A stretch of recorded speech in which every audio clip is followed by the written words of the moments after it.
Malaysia in 1993 as a clinical oncologist, and I was appointed as a lecturer at University Malaya. I came back practically nothing in UM. There was no oncology unit, there was no cancer services, chemotherapy daycare center, there was no radiotherapy center, and all that had to start from ground zero. Even the current Menara Timur building has not been built.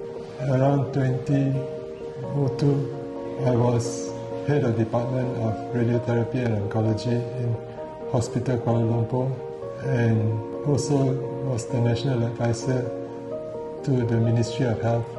1.4 oncologists per million population at that time. And within the Ministry of Health, there were only 7 oncologists. 20th century, if you like, or beginning of the millennium, we only had about 30 oncologists or so for the whole of Malaysia. Out of 30, only 10 were in public hospitals, 20 were in private hospitals, and we had so many patients that we had to deal with. Most of the training at the time was done overseas, mainly in the UK for historical reasons. We also had people who went to Australia, for example, for training, and also people from India at the time. Dr. Mello and myself discussed about starting a master's program locally. He put in a lot of effort. The Minister of Health actually gave a directive to Minister of Higher Education. I think it was 2021, thereabouts, gave a directive to say, look, like it or not, university, UM being the oldest in Malaysia, and said, I know UM has to pioneer the project. So that's how it was started, actually.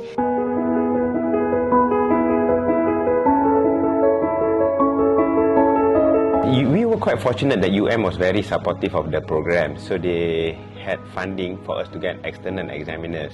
But we didn't have that many trainers to start with, so I suppose the ratio is quite good. But it's still challenging in terms of running of the program, because no matter how many trainees you have, whether it's small number or large number, you still have to run the training, the admin, writing up of the exam questions, vetting, and then setting, doing the exams, examining, etc.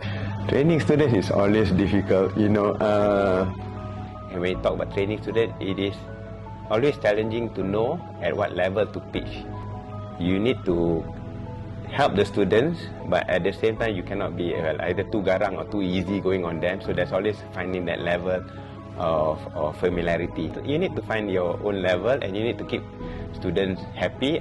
We didn't have regular lectures at that time, and difficult subjects like radiobiology and physics was very challenging.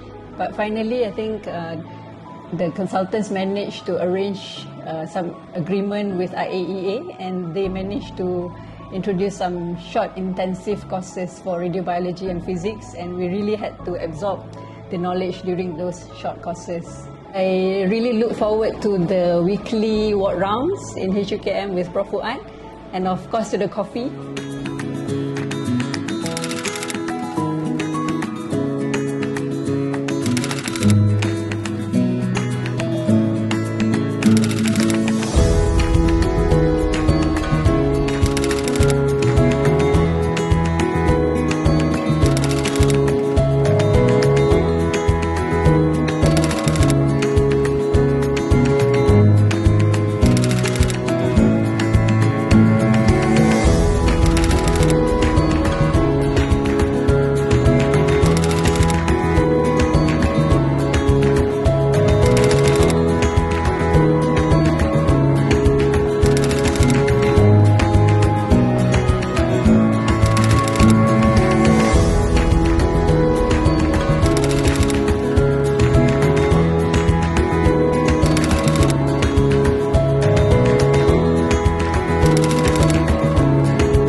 The Masters program will continue to grow and produce high-quality oncologists as they are doing now.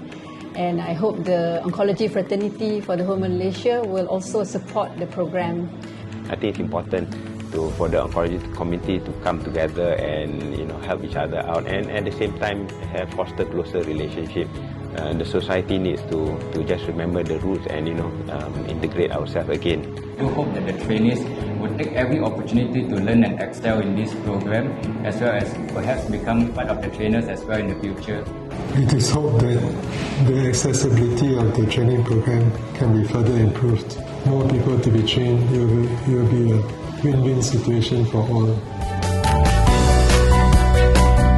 In August 2021, we launched a national curriculum for clinical oncology in Malaysia. And I think this is very phenomenal. It actually continued the collaboration that we had from the beginning into the national curriculum.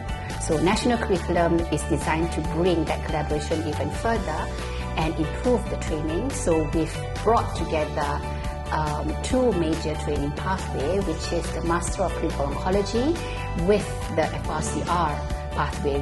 And when we started the program in 2002, we only had about 30 oncologists in Malaysia, and the number have increased, and now we have just over 150.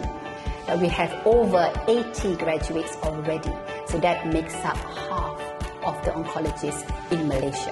Even though we're doing it very slowly, but we are making an impact.